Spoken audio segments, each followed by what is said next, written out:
తాగి బండ్లు నడపకుర్రా నాయన, అది మీకే మంచిది అని పోలీసోళ్ళు శిల్కకు చెప్పినట్లు చెప్తుంటారు.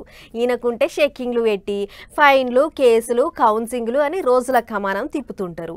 ఆయన కూడా ఇంటలేరు కొందరు మధుబాబులు. ఇట్లయితే కాదని కొత్త శిక్షలేస్తానికి తయారైతుర్రట పోలీసోళ్ళు. ఎజుడుర్రి. అసలు ముచ్చట్లకు పోయే ముందు మొన్న కమిషనర్ సజ్జనార్ సార్ ఏమన్నాడో ఇనురోసారి. నేను డ్రంక్ డ్రైవర్స్ వదిలే ప్రసక్తి లేదు. ఎక్కడైనా మా దృష్టికి వస్తే, because they are all equivalent to road ఇది ఒక road terrorism. They are all equivalent to terrorist అంతే. ఇంకా వాళ్ళు తాగిన మట్లు ఎవరిని చంపుతారో తెలియదు, వాళ్ళు చచ్చిపోతారో తెలియదు, ఏమవుతారో అనేది కూడా తెలియదు. వాళ్ళు ఎంతో మంది ఫ్యామిలీస్ నష్టపోయినారు ఈ డ్రంక్ డ్రైవింగ్ వల్ల. వాళ్ళ సొంతంగా కూడా నష్టపోతారు. వాళ్ళు రోడ్ ఎక్కితే అవుతుంది. ఇట్స్ లైక్ సూసైడ్ బాంబర్ అని అంతే. ఒకరిని చంపొచ్చు, ఇద్దరు చంపొచ్చు, ఒక నలుగురు కూడా చంపొచ్చు.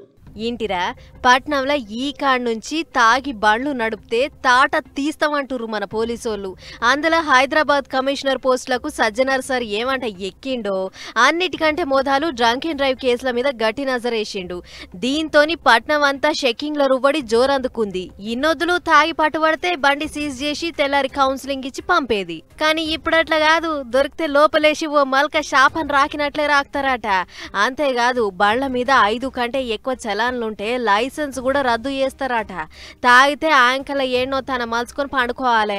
అంతేగాని ఏదో ఎలుగబెట్టే అర్జెంటు పని ఉన్నట్లు రోడ్ల మీదకి వస్తే వాళ్ళ పానాలు పోవుడే కాకుండా తోవెంట పోయేటి జనం పానాలు కూడా వట్టిగా పోబట్టే. అందుకే గొట్టుగా డ్యూటీ చేయబోతుర్రు. అంతేకాదు అమాయక జనాల సావులకు కారణమైతున్న మందుబాబుల తాట బరాబర్ తీస్తాం చూడుర్రి మీరే అన్నట్లు హెచ్చరిక చేస్తుర్రు.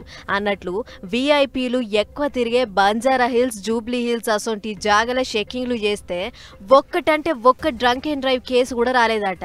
చూడుర్రి పోలీసోళ్ళ రువ్వడి ఎట్లుందో. అందుకే ఇప్పటికన్నా తాగి బండ్లు నడుపుడు బంద్ చేయుర్రి, లేకుంటే సినిమా ఎట్లుంటదనేది అటెంక చూస్తారు. ఏం చెప్తున్నా.